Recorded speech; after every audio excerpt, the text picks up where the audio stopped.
Hello everyone, welcome back to another Genshin Impact video. My name is Arc Revener and I like to play games, and today we're going to be talking about Albedo and what is his best free-to-play weapon. A lot of players either got hyped upon his release and decided to summon for him, or accidentally got him while summoning for other characters and have no idea how to build him. So since he's a little bit tricky to build, I decided to make a comprehensive guide using only free-to-play weapons or the Battle Pass weapon on a C0 Albedo. I think that Albedo is an excellent support unit, so if you manage to get him, congrats. And I think that he's going to be even better once we get those geo buffs coming in 1.3. I personally believe that Albedo is probably the most free-to-play friendly in terms of building him. Unlike other characters, I don't think that you need to whale at all in order to make him a viable character, so I wanted to show you guys that so that you can take full advantage of what you already have. If you do end up finding this video helpful, please leave a like and comment down below. This took me about a week to make because I was gathering resources and trying to do as thorough testing as possible. Also consider subscribing if you like Genshin Impact content and want to see more. Alright, let's jump into it. Alright, starting off strong, we're actually starting with a 3-star weapon, the Harbinger of Dawn. It gives me 61% crit rate and 179% crit damage. The energy recharge is a little bit low, but that's alright, and since I have a geo bonus damage cup, it's 83.2%. It is refinement rank 5, but this is actually very doable even for free-to-play players since it is such a common weapon drop. I'm using a 2-piece Noblesse Oblige and a 2-piece Petra set because I think that this is probably the most free-to-play friendly option because trying to get 4 sets of anything is very difficult in this game. I'm also using an attack stand for those that are interested and prioritizing defense substats. My Albedo will be C0 for the entire video, and my talents are actually all level 6, which should be pretty doable for any player. Alright, now let's put it to test on the Cryo Regisvine. I use Zhongli just to put up a shield. If you don't have Zhongli, use Diona, Noelle, or Xinyan just to give yourself a little more defense. I use Klee in order to take down his defenses, and then switch to Albedo to do the final testing. As you can see, his crit damage is pretty high, 5,000, 7,000, and the burst did 23,000 damage, and the subsequent blossoms did around 4,000 each. And I wanted to make sure that this was consistent, so I did another round of it, and the number seemed consistent on the second round too. This time getting 22,000 on the burst and about 4,000 to 5,000 on the subsequent blossoms. I am really impressed by this weapon. I am surprised that it's only a 3-star. I also wanted to show you guys in a domain setting what it would be. The physical damage in this domain is plus 75%, but I am mainly using elemental damage, so we're not going to be paying too much attention to that. Put up the shield just to be protected, and I can keep that crit rate. Set up the little turret, as well as using Sucrose and Klee for extra damage, and to show off the elemental mastery that he provides. As you can see, it's absolutely insane the amount of damage that Albedo can add to the team, just because he's constantly procting damage every 2 seconds, whenever something is hit.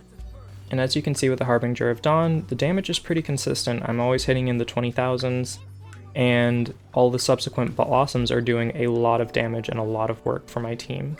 The only real caveat is that you do need to keep your health constantly above 90% in order to maintain your crit rate bonus. Alright, let's move on to the Festering Desire. As you can see, I did get an attack boost up to 1,812. However, my crit rate dropped all the way down to 33%, and my crit damage dropped down to 136.3%. However, my energy recharge did go up to 152%, and my geo bonus damage is exactly the same. My Festering Desire is currently level 90 because of the 1.5 EXP boost that the event is currently giving, which makes it a lot easier to build. It is currently only at refinement rank 3, but we will be able to get it up to refinement rank 5 at the end of the event, so keep that in mind. The rest of my kit is exactly the same as the one that I was using for Harbinger of Dawn. Alright, so let's test it out on the Cryo Regisvine again.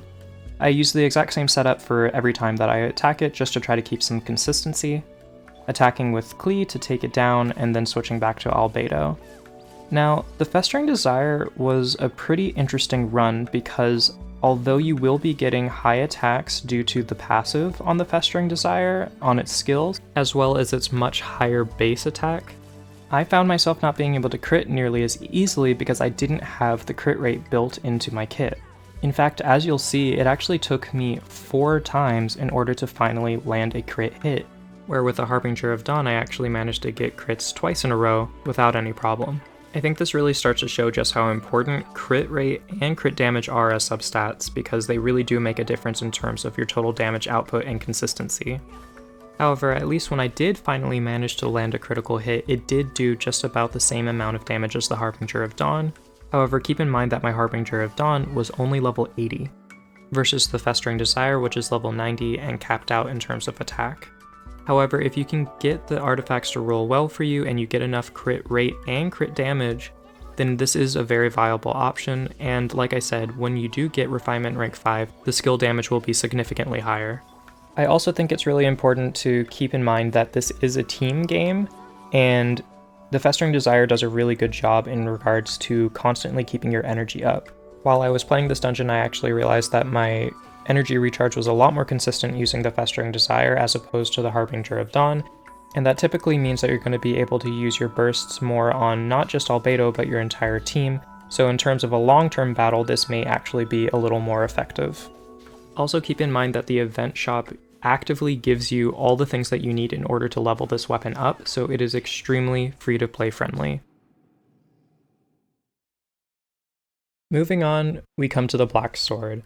I was a little bit hesitant about including this since it is not completely free to play. You do have to buy the battle pass, but I do think that this is a weapon that a lot of people go for, so I thought it was worth mentioning. I do like this weapon because the crit rate does increase significantly up to 58.1, and that makes a very big difference in the end. Not to mention it does have much better base stats since it is a 4-star in comparison to the Harbinger of Dawn. However, you will lose out on the energy recharge from the Festering Desire. Another thing that makes the Black Sword stand out from the Harbinger of Dawn and the Festering Desire is that it will increase your white damage, it will increase your basic damage, so if you do want Albedo out on the field more often, and not just a support, this is probably your best bet in regards to 4-star weapons and below. Coming off the Festering Desire, I immediately realized that my crits were a lot more consistent. Having about 20% more crit rate really does make a big difference. And personally, I find it really satisfying seeing his burst connect and land a critical hit, as well as the subsequent blossoms. However, my main issue with the Black Sword isn't that it's not good on Albedo, it's just that this weapon seems to be a lot better on other characters. If you do have a Kaching, a Jean, a Chi-Chi, a Bennett, or just about any other character, it seems as though it would probably be better suited to use the Black Sword on one of those, because they're much more reliant on the high attack stats. Not to mention, you cannot get this weapon completely free to play, you have to purchase the battle pass, and since it's a 4-star weapon, it is a lot harder to build and requires a lot more materials and doesn't have any event to help build it quickly. If you really like Albedo and want to splurge and have very consistent crit damage, as well as higher damage on his standard attacks and charged attacks, I think that this is a very good option, but I just want you guys to know that there are other options that are more free-to-play friendly that still do give you a lot of damage output. But ultimately, it all comes down to how you want to build Albedo to fit your playstyle. Alright, and lastly, I want to show you guys the Favonius Sword. Now, keep in mind, my Favonius Sword is not fully built, so we are not going to be looking at its attack very much, but I do want to focus on its energy recharge and its sub-ability. I think that this weapon is extremely good, and I would have fully built it if I had the resources, but this weapon is by far the best in terms of energy recharge. It has the highest energy recharge stat, as well as every time you crit you're going to be getting even more elemental orbs, so you will consistently have your skills up and be feeding it back to your team. I'm using the same exact build as all the other times, but I just wanted to show you guys things a little differently, so we're not going to be focusing on damage, but I do want you to focus on the elemental orbs and how quickly you're able to build up his ult. See, it's already up, and there we go. And from here I'm going to show you again just how quickly he's able to build up his ult again, all on his own. Essentially, every time he crits, he will be getting more and more orbs, and this will allow you to ult spam very consistently and allow your whole team to ult spam. So even though you may be losing out on a little bit of damage, keep in mind that Albedo actually does have a very nice passive which allows him to pass on 125 elemental mastery to any of his teammates whenever he ults. This is extremely valuable if you want to create strong elemental reactions, so having a sword like the Favonius Sword really does allow you to take full advantage of this much more often than any of the other swords that I previously mentioned. I think a lot of people end up sleeping on the Favonius weapons, but they are some of the best support weapons in the game. I think that energy recharge and being able to consistently ult spam and provide elemental mastery to your whole team is very valuable, and that's why I actually included it in this video over weapons like the flute, which basically just increase your attack overall, which is really great on most characters, but since Albedo doesn't rely on attack and more heavily relies on defense, just isn't the best weapon for him at the end of the day.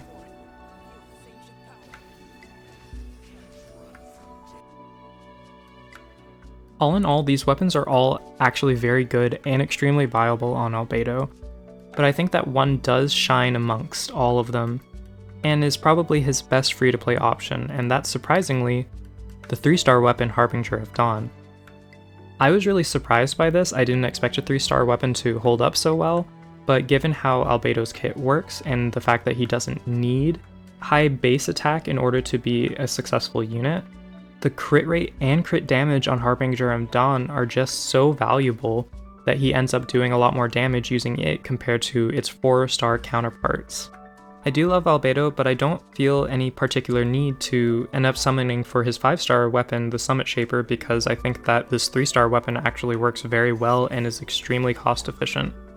I'm sure you will do a lot more damage with that 5-star weapon, but I'm a lot more excited about saving my primos for Ganyu, who's just around the corner, and I'd rather make sure that I secure her as opposed to doing a little bit more damage overall.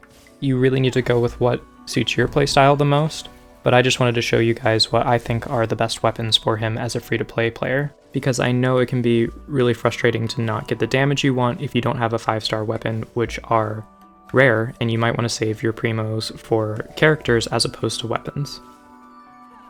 Alright guys, I know that was a long video, so thank you to anyone that stuck with me till the end. I really do appreciate it, and I really hope that this helped. I know navigating these types of things can be really tough, especially if you don't have the energy and resources in order to actually build out each weapon and test them out for yourself, so I hope that this helped you guys and helped save your resources. If you did end up liking the video or found it useful at all, please let me know down in the comments and give this video a like. It really does help me out and would help me start pushing into the YouTube algorithm. I'm really hoping that one day we can actually make it to 1,000 subscribers. That's a big dream of mine, so that we can be monetized and I can actually afford to build and make more guides on Genshin Impact. Alright, I probably talked your ears off for the day, so we're gonna stop it here. But if you do want to see more videos, more guides, I'm currently working on Sucrose, so that's something that I hope to have up soon. So consider subscribing, I'd be glad to have you here. Alright, that's all for now. Best wishes, everyone. Bye.